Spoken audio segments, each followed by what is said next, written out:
Welcome to Fonts Learn. In this video, I'll show you how to use repository pattern with Dapper ORM and dependency injection with Autofac in C# Windows Forms application. First, I'll create a new Windows Forms application project in .NET Core.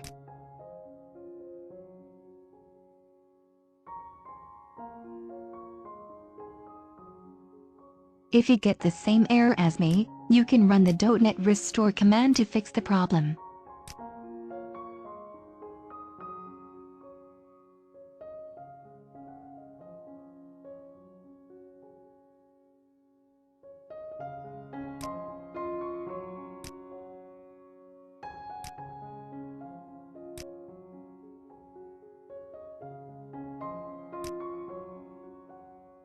Next, right-click on your project, then add an application configuration file.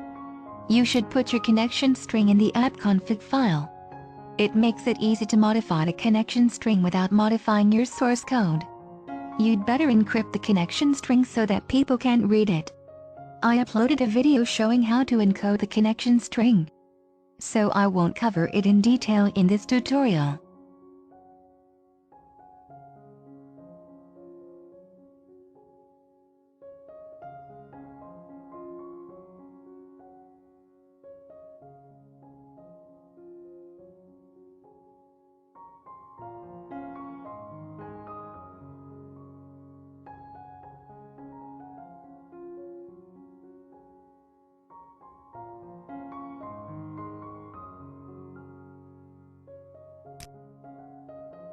Next, right-click on your project, then select Manage Nugget Packages. Select the Browse tab, then search for and install Dapper ORM to your project. Dapper ORM is a high-performance micro-ORM supporting SQL Server, MySQL, Firebird, etc.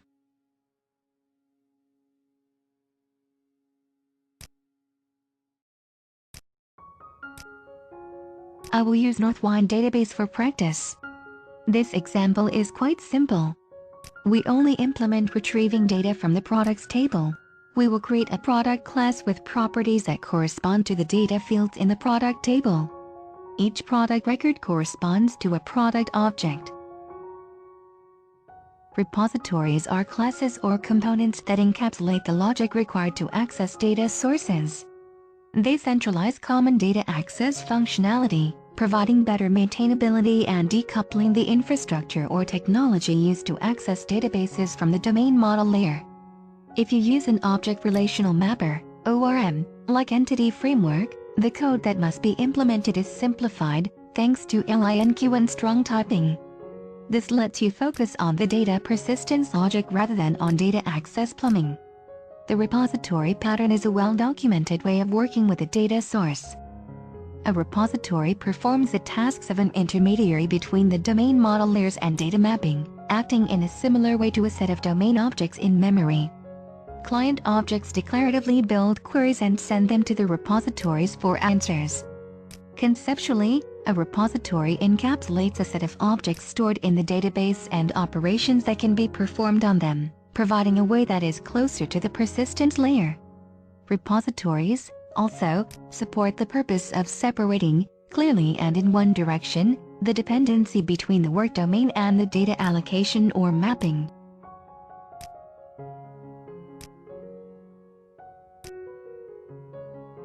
Next, we will create an interface. This interface will contain methods to help us select, insert, and update data. The repository pattern is a strategy for abstracting data access. Why would we abstract the data? The most obvious reason is the very reason we try to reduce code duplication. For example, if your company wants to move to MySQL to save money on licenses. In this case, you're going to need to do a lot of work to make these changes.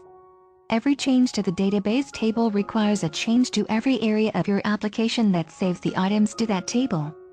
Switching to MySQL would require complete rewrites since that code locks you into SQL Server. It's very bad and very risky. This is why you should use the repository pattern. Moreover, the repository pattern allows you to easily test your application with unit tests. Remember that unit tests only test your code, not infrastructure, so the repository abstractions make it easier to achieve that goal. Next, we will create a repository class that implements the interface we just created. Next, I'll cover a few reasons why you shouldn't use it. For example, you wouldn't use it if your project is small, and you truly don't anticipate large data-level structural changes. Another reason might be that you're working on an application that already uses a different strategy. If you're working on an older project that uses a different pattern, don't mix the patterns unless you have an objective to separate the data access technology.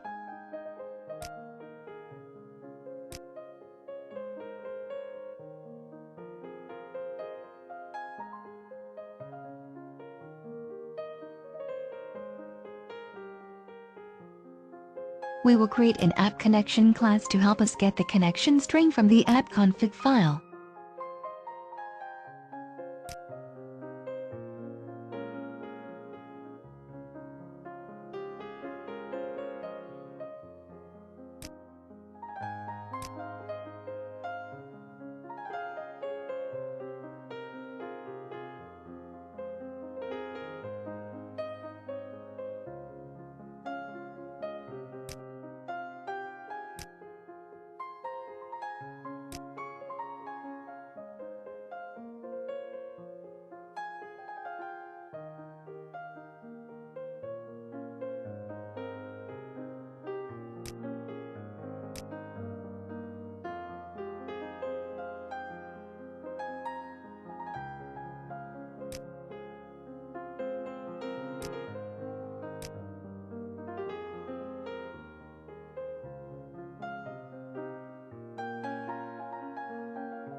Next, open your Form Designer, then drag a data grid view control from the Visual Studio toolbox into your Form Designer.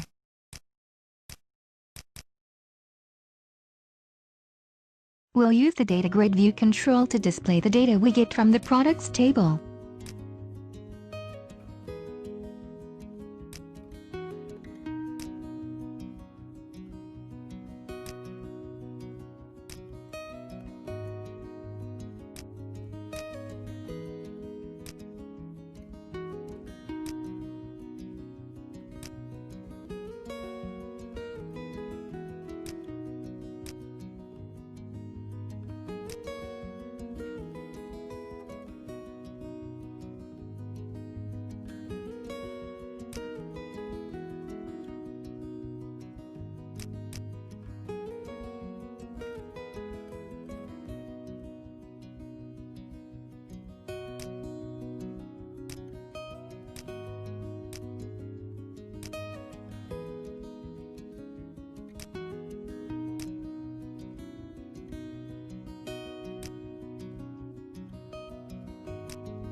Next, open your form code behind. Then we will use the repository pattern to store and receive data from the SQL server.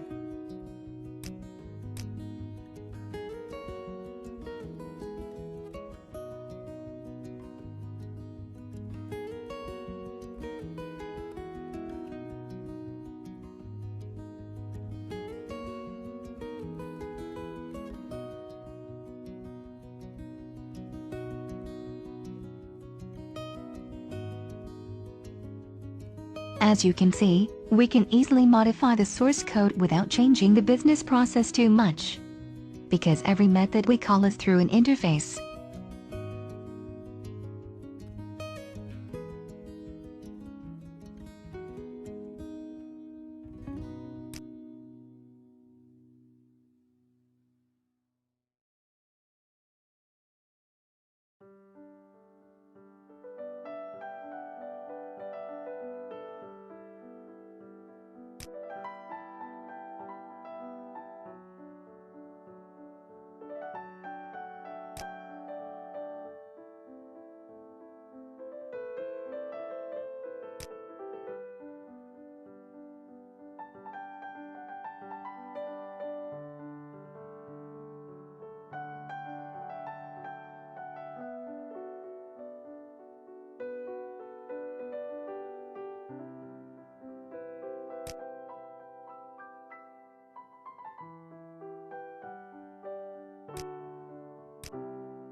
Right-click on your project, then select Manage Nugget Packages.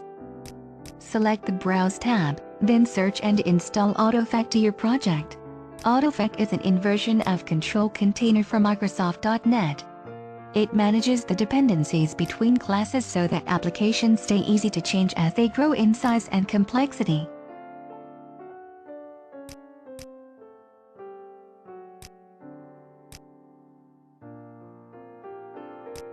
Open the form code behind, then modify your code allows you to use dependency injection with Autofac. Dependency injection is a design pattern used to implement IOC. It allows the creation of dependent objects outside of a class, and provides those objects to a class through different ways. Using DI, we move the creation and binding of the dependent objects outside of the class that depends on them.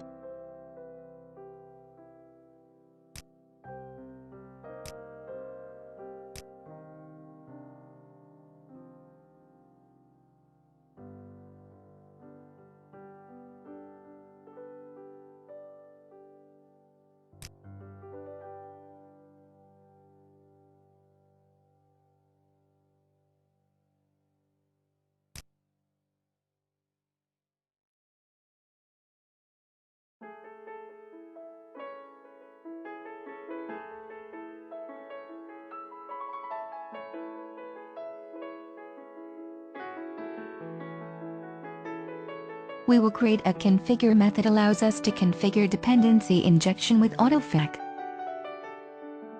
We will use the container builder class to build an iContainer from component registrations.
Thank you for watching this video and don't forget to subscribe to my channel.